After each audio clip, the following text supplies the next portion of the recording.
Pentru mine, mă încred în cuvântul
Urmează un moment foarte important, pe lângă actul botezului, este și punerea mâinilor, rugăciunea prin care vrem să cerem de la Dumnezeu mai departe binecuvântarea toată de care ei au nevoie.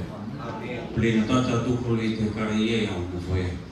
Și tot ceea ce noi, creștini, avem nevoie în momentul în care ne-am hotărât pentru Dumnezeu. Piedici vor continua să fie unele dintre cele mai mari. Acum, de când l-au ales pe Domnul, a început o bătălie cumplită. Cel rău nu le mai este dușman pe ascuns, le este dușman pe față tuturor celor care sunt cu credință în Dumnezeu. De aceea ne vom ruga pentru ei, chemăm aici în față și împreună cu fratele Adi, fratele Goga, am vrea să genunchiați cu fața spre adunare.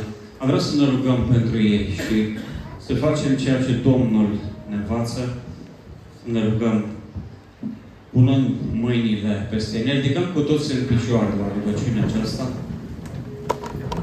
Vă rugăm mai întâi fratele Adi, apoi fratele Goga și voi încheia eu cu rugăciune.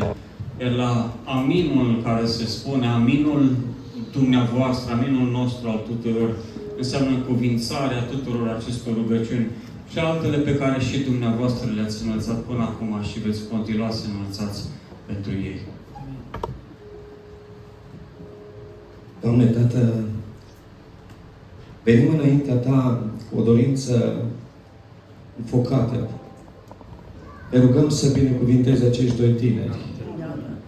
Rog să-l binecuvintezi pe Luca, rog să-l binecuvintezi pe Alex. Doamne, știm că ceea ce binecuvintezi Tu rămâne binecuvântat în veci. Te rog, binecuvântarea Ta să rămână în veci pentru ei. Rog, Doamne, să le dai sănătate trupească și spirituală. Te rog să-i faci cap și nu coadă. Te rog, Doamne, să fii cu ei acolo unde vor merge. La școală, Doamne, fă-i o lumină, fă-i sare pentru pământul acesta. Doamne, fă-i să se vadă în ei că Tu locuiești în ei și că Tu, prin Duhul Sfânt, ești în viața lor. Umple-le Duhul Tău cel Sfânt, Doamne. Dă-le o mărturie bună la școală, printre vecini și pe oriunde va umbla.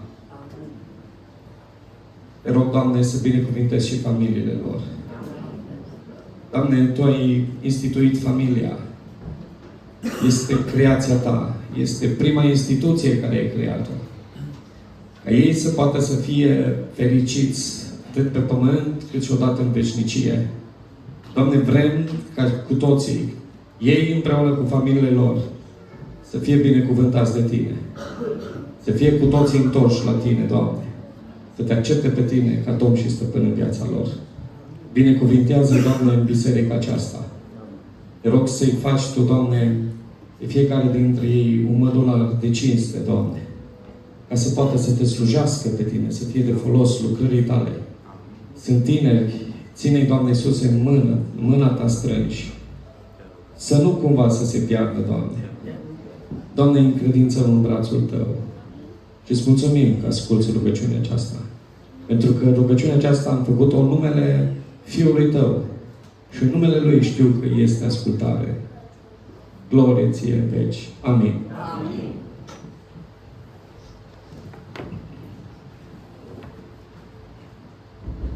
Doamne, recunoaștem că orice dar bun și desăvârșit se coboară de la Tine și mulțumim, Doamne, pentru că mântuirea a venit peste sufletele celor doi care stau înaintea Ta în această zi. Doamne, avem nevoie de ajutorul Tău și de binecuvântarea Ta, Doamne. Noi nu putem oferi binecuvântarea pe care o poți oferi Tu. De aceea îndrăznim, Doamne, să cerem binecuvântarea Ta peste ei, Doamne, ca și biserică, Doamne. Vrem ca să-ți înalți numele peste ei, Doamne. Te rugăm ca să-i binecuvintezi cu ascultare de Tine, Doamne. Să-i binecuvintezi și să-i ajut, Doamne, ca tinereța lor, Doamne, să fie pusă la dispoziția Ta. Viața lor întreagă să fie pusă la dispoziția Ta. Doamne, binecuvintează și pe Alex și pe Luca, Doamne, binecuvintează pe Alex acolo în Germania, Doamne, ajută să fie lumină acolo, Doamne, între credințele care nu sunt după voia Ta, între căile, așa cum am auzit, Doamne, care nu sunt căile Tale, Doamne, ajută ca să rămână pe calea îngustă, Doamne, și ajută ca nu cumva să lărgească calea, Doamne, sau să o îngusteze, Doamne, binecuvintează-i cu sănătate spirituală și fizică, Doamne, binecuvintează-i cu binecuvântările de sus și cu binecuvântările de jos, Doamne, și ajută ca să nu privească la oameni, și să privească la Domnul Isus, care este lumina și care este viața pentru care fiecare dintre noi am primit la rândul nostru viața din viața Domnului Isus Hristos prin moartea Lui. Te binecuvântăm că vei fi cu ei, Doamne, și în strâmtorare, Doamne, și în vremuri de criză, Doamne. Știm că Tu ne-ai spus prin cuvântul Tău că în lume vom avea necazuri, dar să biruim fiecare necaz, Doamne, prin puterea Ta și prin puterea Celui de Sus. Binecuvintează și în greutăți și binecuvintează și în bucurii și ajută să rămână lângă Tine, să rămână lângă ceea ce Tu ne-ai învățat și ceea ce ne-ai transmis. Doamne, ne rugăm în această dimineață pentru fiecare persoană care este în locul acesta. Doamne, Tu ne știi pe fiecare. Doamne, pe cei care am pornit de mult pe drumul credinței, Doamne, ajută-ne ca să facem pași siguri pe calea credinței și ajută-ne, Doamne, ca să ne rededicăm acolo unde am slăbit în credință, Doamne. Iar pentru cei care nu au primit mântuirea, Doamne, fă ca această zi să fie o zi a mântuirii lor, Doamne. Cercetează, Doamne, în continuare Mârșa, Avrigul, Racovița, Doamne, Porumbacele, Doamne, și lumea întreagă. Îți mulțumim că ești Dumnezeul care lucrezi, Doamne, și că Tu faci toate lucrurile frumoase la vremea lor. Îți mulțumim pentru familiile acestor tineri, Doamne, pentru familia lui Alex și a lui Luca. Doamne, binecuvintează-le părinții, bunicii, frații, Doamne, și fă ca să vadă în ei mântuire și să vadă în ei prezența Duhului Sfânt și prezența Domnului Iisus Hristos. Te binecuvântăm pentru că ne-ai produs o astfel de bucurie, Doamne, și că puterea Ta este desăvârșită și că lucrează și aduce mântuire și astăzi. Pentru toate lucrurile pe care ne-ai dăruit astăzi și pe care ne-ai dărui în viitor, îți mulțumim în numele prețios a Celui care a murit pentru păcatele noastre, Domnul Iisus Hristos. Amin. Amin. A nostru Domn și Părinte, Te binecuvântăm și îți mulțumim în numele Domnului Iisus Hristos. Îi avem înainte pe Alex și pe Luca, ca unii care s-au hotărât pentru Tine și ne-au mărturisit credința lor în Tine, mântuirea care a intrat și în viața lor. Doamne, îți mulțumim pentru ei, îți mulțumim pentru credința lor și Te rugăm frumos ca Tu să-i binecuvintezi de aici mai departe. Amin. Doamne, Te rugăm frumos să-i păzești. Amin. Bătăliile celui rău vor continua să fie tot mai mari. Te rugăm frumos, dă-le biruință. Amin. Ajută-le să fie disciplinați. Ajută-le, Doamne, să fie serioși. Ajută-le, Doamne, să trăiască cu inimă sinceră și cu toată inima pentru Tine, dedicarea pe care am mărturisit-o cu o față de Tine. Doamne, Te rugăm frumos ca Tu să-i umpli de Duhul Tău cel Sfânt. Amin. Pentru atâtea lucrări la care Tu îi vei chema. Amin. Sunt încă singuri. Într-o zi poate se vor căsători. Te rugăm frumos, călăuzește-i ca să fie curați până atunci. Te rugăm frumos ca Tu să le ajuți să fie mărturii vii pentru semenii lor. Să le ajuți, Doamne, ca prieteniile pe care ei le au, Doamne, să fie curate, să fie bune, să-i apropie de Tine. Te rugăm frumos ca Tu să le dai dragoste de cuvântul Tău, să le dai dragoste de rugăciune, dragoste de oameni. Amin. Să-i faci, Doamne, să știe ce înseamnă slujirea. Amin. Și bucuriile lor cele mai mari să fie Tu. Amin. Și să fie cei care au frică și temere de Tine. Amin. Luminează-i, vorbește-le. Amin. Însuflățește-i și călăuzește-i în toate lucrurile. Și să mulțumesc că vei face toate acestea, pentru că Te rugăm în numele Domnului și Mântuitorului nostru, Iisus Hristos. Amin. Amin. Râul binecuvântării peste ei azi devasă. Acum când plecați pe rugă, gândii mai deschisă, Doamne, varsă Duhul promis ca chiar un strop de fericire, dă-le îndeajuns Duhul Tău.